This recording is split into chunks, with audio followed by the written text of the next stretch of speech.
JBFM apresenta Márcia Peltier Entrevista.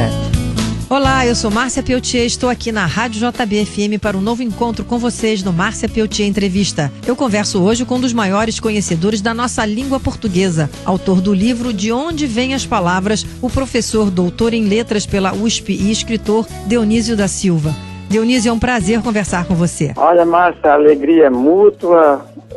A gente tem um passado de grandes entrevistas, hoje vamos fazer mais uma. Queria começar a nossa entrevista te perguntando sobre o título daquele seu livro, De Onde Vêm as Palavras da Língua Portuguesa. Onde elas vêm, Dionísio? As palavras, Marcinha, elas sempre têm berço, algumas têm túmulo. Eu uso um exemplo muito fácil de os ouvintes da nossa querida JB entenderem. Tchutchuca morreu de mortalidade infantil. Ninguém mais usa tchutchuca. Mas Tigrão ficou e foi parar nos dicionários. Tchutchuca não entrou para os dicionários. Foi uma palavra que cumpriu sua função e depois deixou a vida das palavras e foi para o seu túmulo. Não sei se um dia vai ressuscitar. E daí tem outras que a gente não nota, que o étimo está ali, né? Por exemplo, a gente usa muito, com muita frequência, a palavra calamidade. Como a língua portuguesa veio do latim, mas na maioria dos casos não veio do latim clássico, do latim de Cícero, do latim de Horácio, dos grandes escritores romanos, da Roma Antiga, veio do latim vulgar, falado por marinheiros, por soldados, por pessoas do comércio, por tabeliães. Então a língua portuguesa veio desse latim vulgar. E a gente diz a palavra calamidade veio de calamitate, que é uma declinação de calamitas no latim. Mas por que passou a designar tragédia, intempérie, alagamento? Porque quando o cálamos, que é o talo do trigo, era quebrado por uma chuva de granizo, naquele ano havia uma calamidade, porque não havia pão, não havia trigo, não havia pão. Então as palavras têm uma curiosa história lá no seu berço que explica o significado que elas consolidaram ao longo dos séculos, né? Dionísio, palavras como salário, qual é a origem dessa palavra? A palavra salário veio de sal, porque o sal era tão importante para manter a comida que se a pessoa não tivesse o sal, aquela comida que ele guardava, como a carne e outros víveres, estragavam e vinha a fome. Então o soldado era pago em sal. O trabalhador era pago, o trabalhador por jornada era pago em sal, porque o sal era para temperar a comida, senão ele perdia. Sobretudo antes das especiarias, né, como a pimenta, o cravo de canela, a noz moscada. Por que elas foram tão importantes a ponto de caracterizar o comércio do século XVI?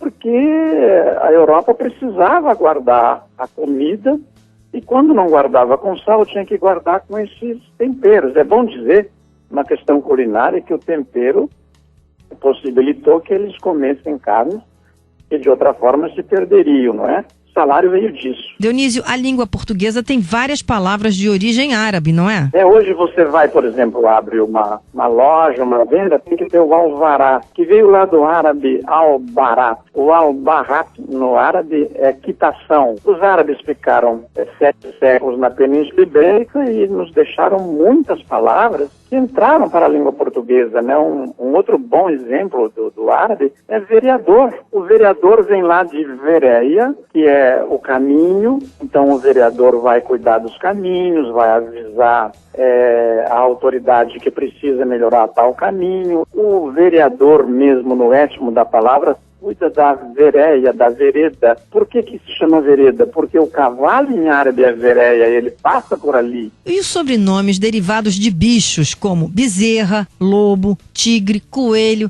como é que eles apareceram? Isso apareceu de uma crença mítica de que os ancestrais de uma determinada família tiveram como primeiro ancestral um bicho. Ah, é?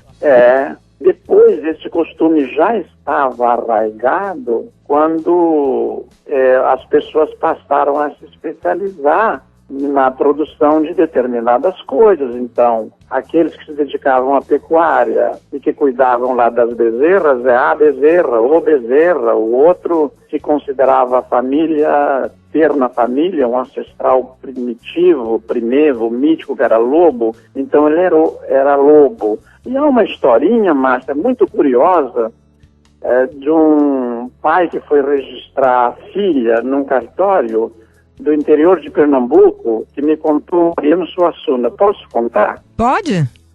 Então ele chega e diz: o nome da menina é Raposa.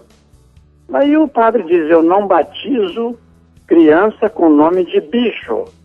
Então ele diz: como não? A igreja tem Papa Leão, tem até 13 papas chamaram-se Leão, não pode Raposa? Por que não pode Raposa? O homem fez um raciocínio sem gozação nenhuma, que o nome lobo, não é? Leão, por que não pode ser Raposa? Ele achou que não era sobrenome, era nome. Na tradição das famílias brasileiras e portuguesas, nós vemos muitos sobrenomes ligados a árvores. Qual a origem disso? No caso das árvores, se não era a pessoa que cultivava, por exemplo, o azeite, daí vai ser oliveira, porque está produzindo o azeite com o olival. Pode ser assim, quando começaram as perseguições a etnias como a judaica na Península Ibérica, especialmente em Portugal, uma nação católica, a pessoa se protegia com um sobrenome português que não era o sobrenome dele. Então, em geral, ele adotou nomes de acidentes geográficos ou então nomes de árvores frutíferas, como Pereira, Oliveira, mas não quer dizer que todos que tenham esse nome tenham essa origem. O que sabemos muitos judeus têm esses nomes que não são seus. Dionísio, de onde vem a expressão "a vaca foi pro brejo"? A vaca foi pro brejo, ela vem da pecuária. A vaca está lá pastando num pasto firme, no gramado firme, ela vai para o brejo, ela se atola. Fica um problema terrível, não tem como tirar de lá.